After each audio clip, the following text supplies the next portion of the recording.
Listen carefully, because what I'm about to say might be one of the most important things you hear about money. For the next few moments, forget everything happening around you. Block out the noise, the distractions, the opinions, and focus only on this, because this isn't just another financial tip. This is something most people realize too late. Here's something most people never question.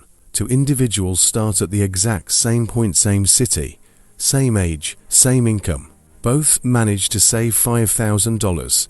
Fast forward 5 years. One of them still has roughly that same amount, maybe slightly more or less. The other has turned that money into something that works for them, something that generates income, grows quietly, and compounds over time. So what created that difference? It wasn't intelligence, it wasn't luck, and it definitely wasn't access to secret information. It was a decision. The moment they had that money, they made completely different choices about what it meant. Right now, most people are operating in a financial system they don't fully understand. Inflation quietly eats away 3 to 4% of your purchasing power every year.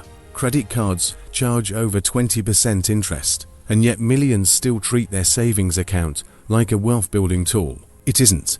$5,000 is not life-changing, but the way you think about that $5,000 absolutely is. This isn't just about money, it's about control, leverage, and understanding the system you're playing in. Most people confuse safety with growth. They believe that because their money is safe in a bank account, it's also doing something productive. But safety and growth are not the same thing. Savings accounts exist to protect you, not to build you. Even high-yield accounts offering 4 to 5% annually sound good until you realize inflation is taking most of that away. You're not growing, you're standing still while thinking you're moving forward. Meanwhile, long-term market returns have historically been around 7 to 10% before inflation, and roughly 5 to 7% after adjusting for it. That small percentage difference compounds into massive gaps over time. So the shift is simple. Cash is not a growth tool, it's a defensive tool, and it needs structure. A small emergency fund handles short-term shocks, and a reserve of a few months of expenses provides stability. Beyond that, idle money becomes lost opportunity. Before you think about investing, there's one thing you need to address honestly: debt. If you're carrying high-interest debt, you're not building wealth, you're leaking it. A credit card charging 24% interest means every dollar you use to pay it off is giving you a guaranteed 24% return. No risk, no volatility guaranteed. There is no investment that reliably matches that, and yet people ignore it. They invest while holding debt, chasing returns while bleeding in the background. That's not strategy, that's contradiction. Not all debt is equal, though. Low-interest loans can sometimes work in your favor if your investments outperform them, but high-interest debt needs to be eliminated aggressively. And beyond the math, there's something even more important: mental clarity. Debt affects how you think, how you make decisions, and how you handle risk. Removing it doesn't just improve your finances, it sharpens your mindset. Once you're stable and debt-free, the game changes completely. You're no longer reacting, you're building. And this is where most people make their next mistake. They underestimate consistency. They think wealth comes from big wins or perfect timing.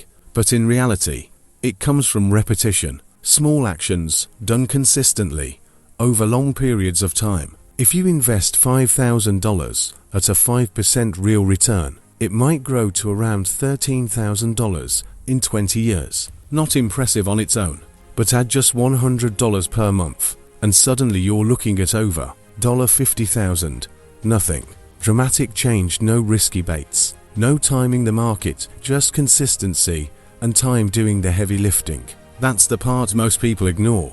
Time feels slow in the beginning and powerful at the end. But the market isn't the only place money can work for you. In fact, for many people early on, it's not even the fastest path. There's a different way to think about money. Stop asking where to invest and start asking how it can produce income. That shift changes everything. A car could either cost you money or make you money depending on how you use it. The same applies to almost everything. With $5,000, there are real ways to create income streams: equipment rental, freelancing, small digital services, or skill-based work. These are not theories. They're systems people are building every day. And what makes this powerful is not just the return, but the control. Markets are unpredictable, but skills and systems you build yourself can scale with you.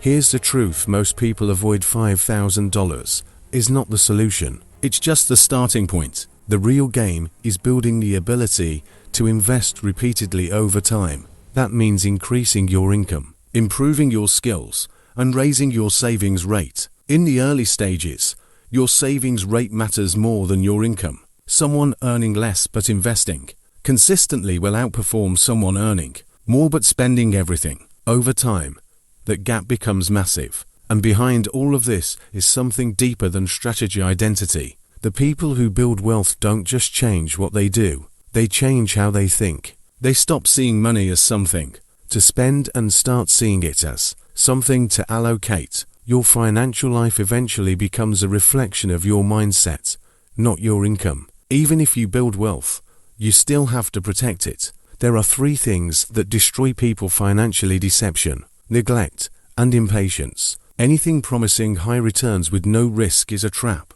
Ignoring your health weakens your ability to earn and think clearly. And impatience causes people to quit at the worst possible time. Markets will fall, opportunities will fail, and things will not go as planned. The people who succeed are the ones who stay consistent through all of it. So here's the real takeaway. $5,000 isn't powerful because of the amount. It's powerful because of what it represents: discipline, control, and intentional thinking. The sequence is simple.